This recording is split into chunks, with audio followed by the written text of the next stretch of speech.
मैं परमेश्वर पिता का धन्यवाद करता हूँ कि फिर से उसने मुझे और समय दिया कि मैं इस झूठ में उपस्थित हो सकूं। और मैं आए दिन हेमंत भाई की प्रार्थना जब होते रहती तभी जुड़ता हूँ। ये अकस्मात है या क्या, मैं आकांत से तो जब वो प्रार्थना करते हैं एक बात जरूर बोलते हैं, और उसी से जुड़ी हुई कुछ बात हमारे तिर्की भाई बोल रहे थे अभी, सॉरी, कुजूर भाई बोल रहे थे। सो उससे संबंधित कुछ विषय मैं जरूर शेयर करूंगा थोड़े शब्दों में। कि हमेशा हेमंत भाई की प्रार्थना मेरे ध्यान में रहती है। वो बोलते हैं कि आप दिन पर दिन, समय पर समय, सप्ताह पर सप्ताह, महीने पर महीने, वर्ष पर वर्ष हमें देते जाते हैं। इसी से संबंधित कुछ विषय मैं आज शेयर करूंगा। रोमी 13 अध्याय निकाल के पढ़ेंगे। रोमी 13 अध्याय उसके 11 से 14 तक पढ़िए।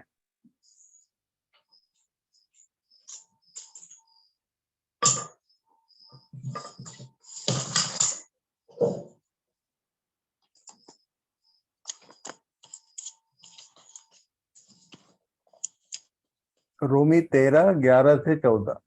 मैं पढ़ूं? हाँ, कोई भी एक जन पढ़ दीजिए।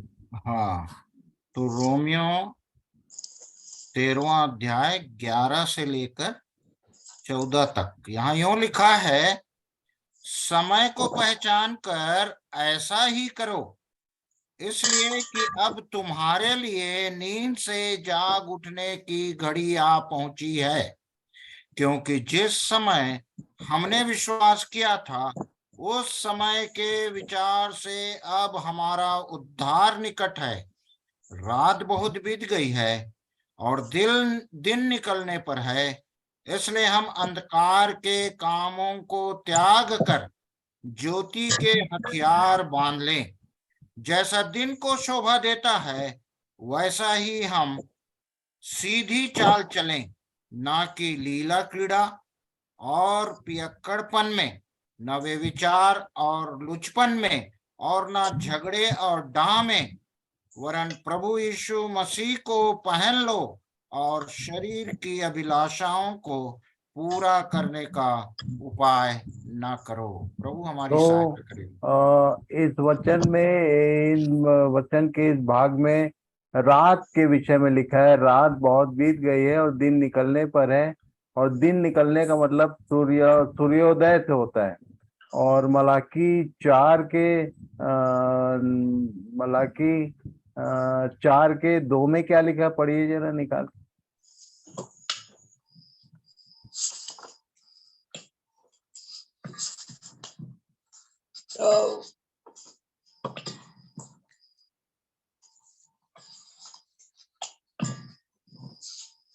जिसको मलाकी, मिल जाता है, यदि जल्दी किसी को मिलता है तो पढ़ लीजिए। हाँ, मलाकी 4 का 2। हाँ, पढ़िए। परंतु तुम्हारे लिए जो मेरे नाम का भय मानते हो, धर्म का सूर्य उदय होगा। तो और सूर्योदय होगा, दिन निकलेगा, कहने का मतलब ये है। रात बहुत बीत गई है और दिन निकलने पर है। तो मैं समय को यहाँ पर, प्रभु ने मुझे जो समझाया कि समय को पहचानो। यदि दिन निकल गया तो तुम्हारा समय समाप्त। यीशु यदि आ गया तो हमारे लिए जो अवसर प्रभु ने सुझाया है वो जाता रहेगा। और यदि उसके छोड़, एक और बात है, इफिसी 5 का 16 पढ़िए।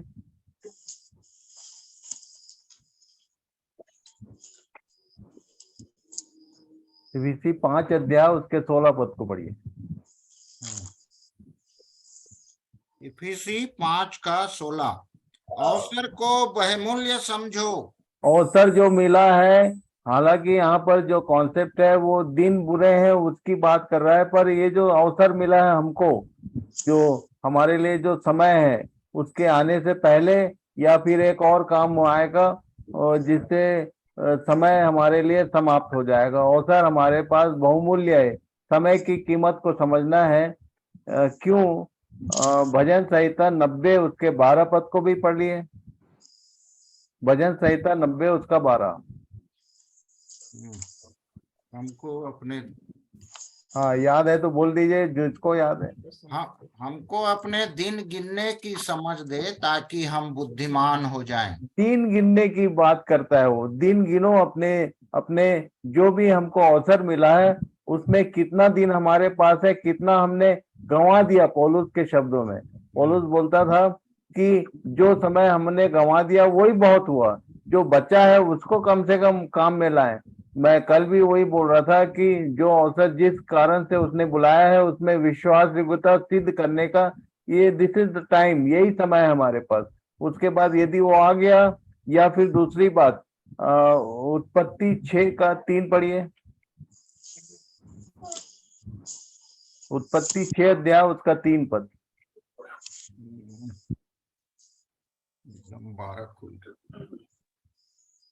हो। तब यहोवा ने कहा तब यहोवा ने कहा, मेरा आत्मा मनुष्य से सदा लो विवाद करता न रहेगा, हाँ, क्योंकि सदा वो तुमसे बात नहीं करेगा। वो बोलता है कि ये जो मुझे मुझे जो ये लाइन समझाता है वो केवल ये है, ये लाइफ लाइन के बारे में बात कर रहे हैं। हमारे हमारे जो जीवन के दिन है वो गिने हुए हैं परमेश्वर के वचन के अनुसार। यहाँ क्या लिखा? क्योंकि मनुष्य भी शरीर है जिसकी मृत्यु की बात से लोग डरते हैं। क्या लिखा? मनुष्य भी शरीर ही है। क्योंकि मनुष्य भी शरीर ही है, उसकी आयु 120 वर्ष की होगी। उसके पिछले अध्याय 5 अध्याय में यदि हम पढ़ेंगे ध्यान से तो लोग 500 700 800 900 साल जीते थे। यहाँ उसने इसको एज लिमिट बनाया कि नहीं, 120 वर्ष की होगी। और उसके बाद भजन संहिता 90 में ही उसके 10 पद को पढ़िए। ये जो 120 था वो भी कम हो गया। क्या लिखा?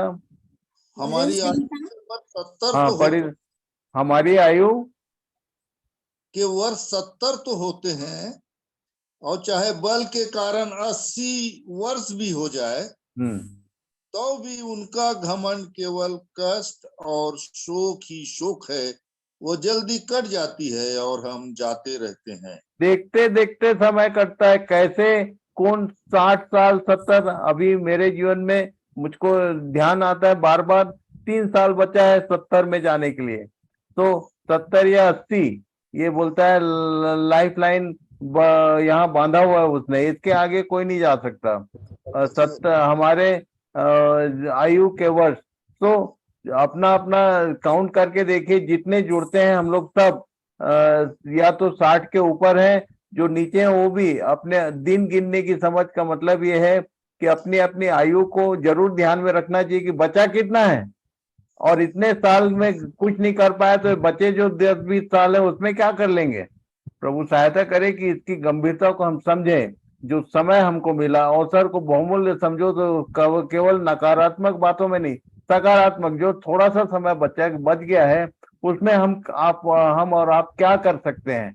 प्रभु सहायता करे कि इस बात को ठीक ठीक समझें हम। ये दिस इज द टाइम, ये समय है हमारा कि हम उसके जो भी जिम्मेदारियां हमको दी गई हैं, कल मैंने उसके विषय में बात की थी कुछ। तो उन विषयों में, जिस विषय में, चाहे आप प्रार्थना के लिए बुलाए गए हैं, चाहे आप दान देने के लिए बुलाए गए हैं, आप लोगों को विजिट करने के लिए, संगति जिस कारण से बुलाए गए हैं, उस काम को आप ईमानदारी से पूरा कर रहे हैं, विश्वासियों के ठहरेंगे या नहीं, इस विषय को ध्यान में रखेंगे। और इसके बाद एक बात और याद दिला दूं मैं, इब्रानी 4 अध्याय उसके 1 से 10 तक पढ़ लीजिए। इब्रानी 4 1 से 10 पढ़िए। इसलिए जबकि उसके विश्राम में प्रवेश करने की प्रतिज्ञा अब तक है। उसके विश्राम में, विश्राम के बारे में बड़ा झगड़ा क्रिश्चियन वर्ल्ड में। कोई बोलता है शनिवार, कोई बोलता है इतवार। ये विश्राम का कॉन्सेप्ट लोगों को समझ में आ रहा है नहीं आ रहा है पता नहीं। क्या लिखा है यहाँ? इसलिए जबकि उसके विश्राम में प्रवेश करने की प्रतिज्ञा अब तक है, तो हमें डरना चाहिए, कहीं ऐसा ना हो कि तुम में से कोई जन उससे वंचित रह जाए। ऐसा ना हो कि कोई जन उसमें से वंचित रह जाए। ये मैंने पिछले अपने अध्ययन में अच्छे से समझाया है। एजेस समझा रहा था, युगों का परमेश्वर बोलने से एक युग ऐसा भी है 1000 साल का याजकीय राज्य मसीह का इसी पृथ्वी पर, जिसके साथ हम भी राज करेंगे, ऐसा प्रकाशित वाक्य 20 अध्याय में लिखा है। एक्चुअल वो मिलेनियम ईयर जो है 1000 वर्षीय राज्य, वही हमारे लिए विश्राम का दिन है। और उसमें प्रवेश कौन करेगा? 9 और 10 पढ़ लीजिए, बाकी बीच में छोड़ रहा हूं मैं, उसको आप घर में जरूर पढ़ लेना। 9 पढ़ूं? हाँ, 9 और 10। अतः जान लो कि परमेश्वर जान लो, ये बोलता है, देखो याद रखो इसको, जान लो इस बात को। तुम पहले जानते थे कि नहीं? जान लो कि परमेश्वर के लोगों के लिए, कि परमेश्वर के लोगों के लिए सब का विश्राम बाकी है। और इसमें प्रवेश करने का नियम क्या है? 10। क्योंकि जिसने उसके विश्राम में प्रवेश किया है उसने भी परमेश्वर के समान अपने कामों को पूरा करके विश्राम किया है। इसका काम पूरा नहीं होगा 1000 वर्षीय राज्य के बारे में सोचना भी नहीं। एक गाना गाते थे हम लोग बहुत साल पहले छत्तीसगढ़ की कलीसिया में, 1000 बरस राज करेंगे। जब जब वो लाइन याद करता हूँ तो मुझे घुरघुरी होती, कितने लोग राज करेंगे उसमें, जिनका काम ही नहीं पूरा, वो कहाँ से इसमें विश्राम में प्रवेश करने वाला है। इफिसी 2 उसका 10 पढ़िए, उसने 1 से 10 पढ़ लीजिए। हम लोग रोज पढ़ते हैं, आनंदित होते हैं, उसने हमको जिलाया, उसने स्वर्गीय स्थानों में बैठाया, काहे के लिए? 10 पद में कंक्लूजन है, 1 से 10 तक पढ़िए।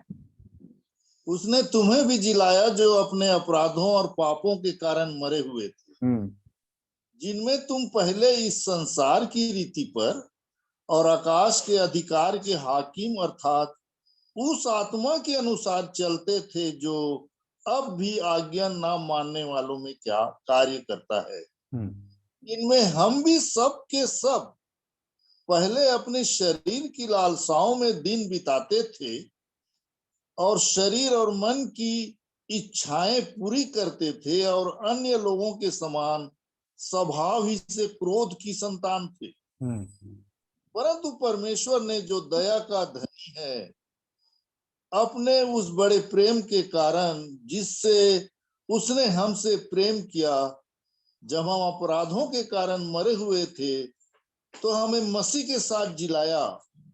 अनुग्रह ही से तुम्हारा उद्धार हुआ है और मसीह यीशु में उसके साथ उठाया और स्वर्गीय स्थानों में उसके साथ बैठाया, कि वह अपनी उस कृपा से जो मसीह यीशु में हम पर है, आने वाले समयों में अपने अनुग्रह का असीम धन दिखाए।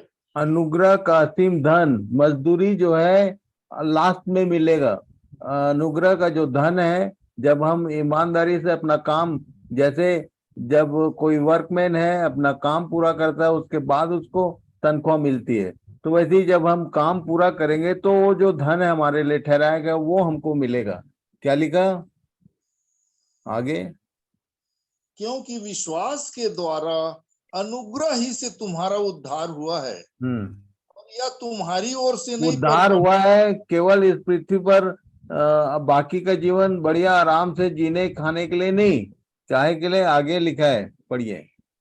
और या तुम्हारी ओर से नहीं, परंतु वरन परमेश्वर का दान है। ये दान है, जो उद्धार मिला है वो दान है उसकी ओर से हमारे लिए। और न कर्मों के कारण, ऐसा ना हो कि कोई घमंड करे। किसी अच्छे काम से उद्धार नहीं मिला, उसने उद्धार दिया जब हम मरे हुए थे, पाप में जी रहे थे, और तब उसने हमको ये जीवन दिया। आगे क्या लिखा? और न कर्मों के कारण, ऐसा ना हो कि घमंड करे, क्योंकि हम उसके बनाए हुए हैं। ये मुख्य बात है, कंक्लूजन, क्यों उसने ये सारे काम किए हैं। 10 पद को याद रखिए आप, इसको 20-30 बार पढ़ना सोने से पहले आज। क्यों उसने ये सब काम किया हमारे लिए?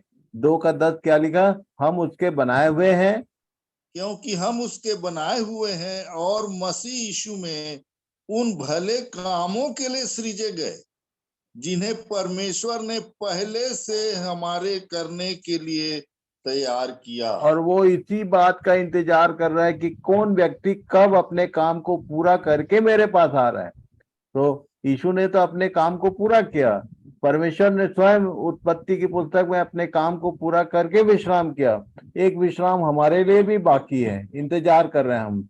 कि एक समय आएगा जब हम ये इन सब कामों से विश्राम पाएंगे और उस अनुग्रह के धन को प्राप्त करेंगे। जो जो लेबर वर्क हम कर रहे हैं, जो मेहनत परिश्रम हम कर रहे हैं, उसके विषय में कुछ ये लिखता है कि कुछ है हमारे लिए जो हमको मिलेगा। तो प्रभु सबकी सहायता करे, सब लोग अपने अपने बुलाए जाने को सोचें। और मालूम होना चाहिए, कई लोगों को यही नहीं मालूम कि परमेश्वर ने हमारे लिए कौन सा काम ठहराया।